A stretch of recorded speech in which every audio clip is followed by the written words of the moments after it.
Hi guys, good evening and welcome back to Gradeup. This is the Gradeup IAS YouTube channel and you're watching me live. My name is Harshmeet Singh. I am here to discuss with you another important topic, and today we have taken up financial emergency. I hope all of you are doing good. As you know, from Monday to Friday at 7:30 p.m. every evening, we bring to you an important topic which is relevant for your UPSC preparation. The topic that we have brought today for you is financial emergency. We will be reading about what exactly do you mean by financial emergency, how is it imposed, what happens when the financial emergency is imposed, and are there grounds for imposition of financial emergency or not? Because many of you have been thinking in India we are going through a financial crisis. There are a lot of financial problems in India. Why are we not imposing financial emergency right now? Many of you have those kind of questions as well. So we will take up those questions as well. Good evening to all of you once again, those who have joined in. Hello Manish, good evening. If you have just joined in, make sure you like this particular video.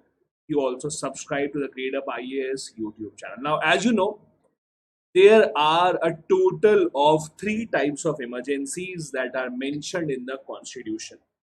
You usually read about these emergencies when you read about Indian polity. There is national emergency, there is state emergency, also called the president's rule, and there is a financial emergency also. So far in the history of India, financial emergency has never been imposed. So never ever have we had this misfortune of having financial emergency. Till now, it has not been imposed.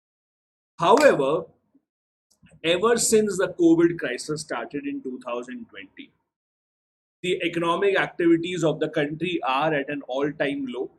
You see the GDP declining. You see the government asking for donation on different platforms. You see the government, you see the people donating in the PM Cares Fund. The MP LAD funds have been curtailed for some time.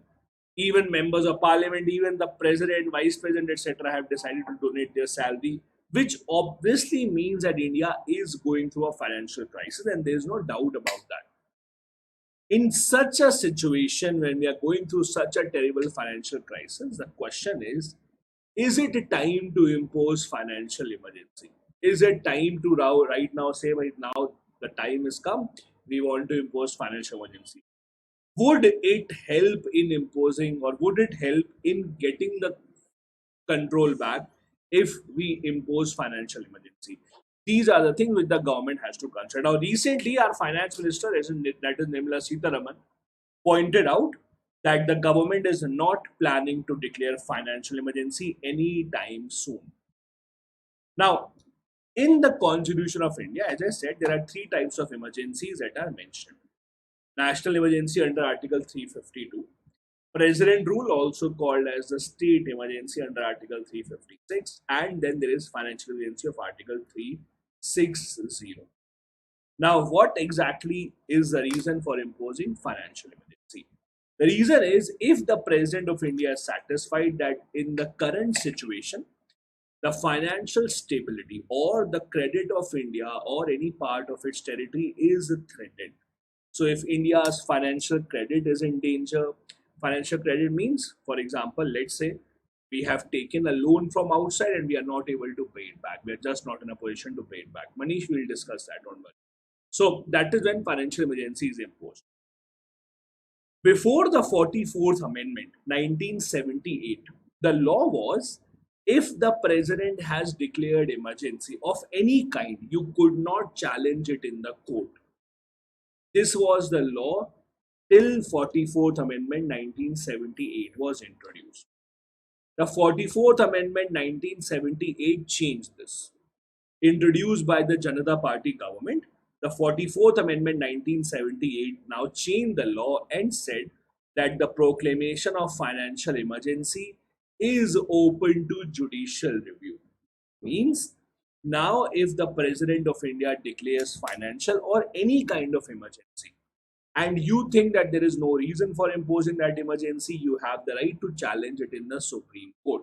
So it can be challenged now, which was not the case earlier, but now it can be challenged in the court if you feel that there is not enough reason for imposing this emergency. Now, the process is the president will declare financial emergency, obviously on the advice of the Council of Ministers.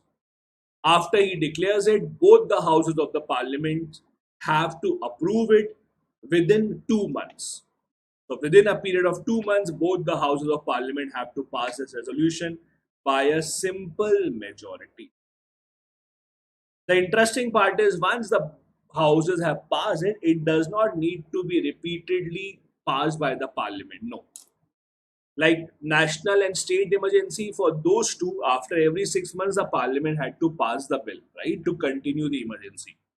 But for financial emergency, that is not the case. Financial emergency, mein, once the parliament has passed, it will continue till the time that the president wants it back. Only when the president will want it back, he will take it back. But the parliament does not have to pass the bill time and time again, and there is no maximum limit on for how much time period can financial emergency go on. Now, what exactly happens in financial emergency? So far in the history of India, it has never been imposed. But what if financial emergency is imposed?